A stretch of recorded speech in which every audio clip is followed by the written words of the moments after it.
Chers compatriotes, je vous salue partout où vous vous retrouvez. Bon, moi, je crois que c'est pour une première que je fasse une vidéo. Je le fais parce que je trouve qu'il y a une urgence et quelque chose qui ne marche pas réellement. Donc, il y a un danger. Dans quel sens?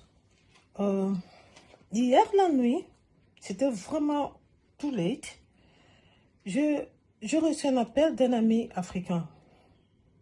C'est un haut gradé dans les systèmes des Nations Unies. C'est vraiment un haut gradé. Alors, ce monsieur m'appelle pour me dire ceci. Il me dit, c'est pas panafricanisme, c'est parce que lui, il est fils du continent, il est obligé parfois, il se révolte au fait. Il m'a dit, tu sais au moins que la MONUSCO n'est pas là pour votre intérêt. Je dis, ben je sais. Il a dit, bon, il y a quelque chose maintenant que la MONUSCO est en train, il est complice d'une opération dont je tiens à t'informer. Alors, il faut que tu le publies à ton peuple. J'ai dit, ok. Il me dit, pour le moment, au moment où je te parle, dans un port là à Kivu, et il me cite les noms, c'était à Kalundu, à Uvira, il y a des conteneurs appartenant à MONUSCO. Il me dit, dans ces conteneurs-là, il y a des armes. Il me dit, je te parle parce que je suis du dedans. Il y a des armes, et des armes là, c'est pour renforcer le mouvement des rébellions dans les plateaux de Minembwe, quelque part, toujours dans ces secteurs-là. On veut renforcer les armes. Alors, il me dit, je te donne cette information afin que tu puisses sonner l'alerte à ton peuple. J'ai dit, ok, merci. Et curieusement, le matin, quand je me suis réveillée, quelques temps après, quand je suis regardée dans mon compte Facebook, j'ai trouvé aussi que cette information, il y a un de mes amis qui a publié ça. Le problème, c'est quoi pour l'instant?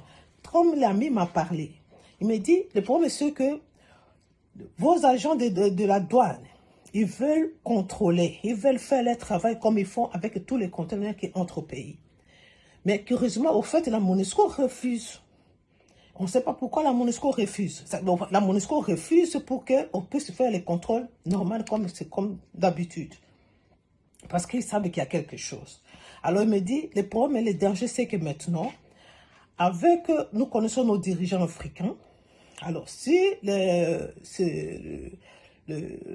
autorités de la MONUSCO font la pression sur vos dirigeants, ils peuvent demander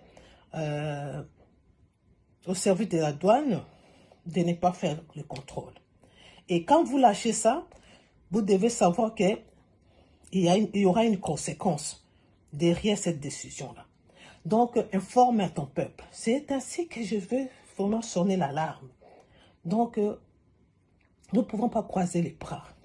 Nous savons que nos dirigeants, des fois, quand, je ne sais pas si c'est pas complexe, c'est souvent quand ceux qui dirigent le monde décident et donnent les ordres qu'écoutez, faites ceci, faites cela, malgré qu'ils savent parfois que ce n'est pas de notre intérêt. Parfois, ils cèdent. Souvent, ils cèdent.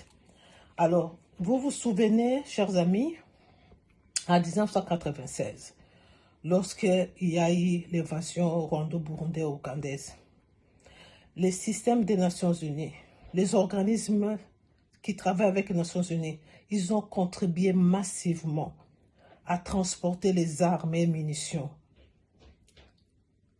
Et cette opération a dû faciliter la rébellion d'une manière incroyable. Pourquoi? Parce que toutes les armes, toutes les munitions, ils étaient déjà implantés dans la région de Kivu. Et ils n'avaient rien à faire, ils ne pouvaient qu'avancer. Donc, moi, là, je suis venu juste pour vous rappeler qu'il y a ces dangers et nous ne pouvons pas croiser les bras. Donc, sonnons l'alerte et parlons un peu plus fort, afin que nous puissions, nous aussi de notre côté, nous devrons faire la pression à ceux qui dirigent les pays de ne pas céder à tout ce qu'on nous demande et tout ça. Sur la MONUSCO sait qu'il n'y a rien dans ces conteneurs-là, qui laisse les agents de l'office d'affaires leur travail. Pourquoi ils refusent? Pourquoi ils refusent? Donc, ils sont dans nos pays, mais ils ne sont pas avec nous. Et c'est à nous maintenant de faire la lutte. Et parce que si nous ne lèvons pas aujourd'hui, et un jour, ça sera la génération future, n'aura que l'histoire pour dire qu'écoutez, c'était comme ça que nous étions d'abord et maintenant voici où nous sommes. Et c'est ainsi que je suis venue vous en parler. Merci. Bye.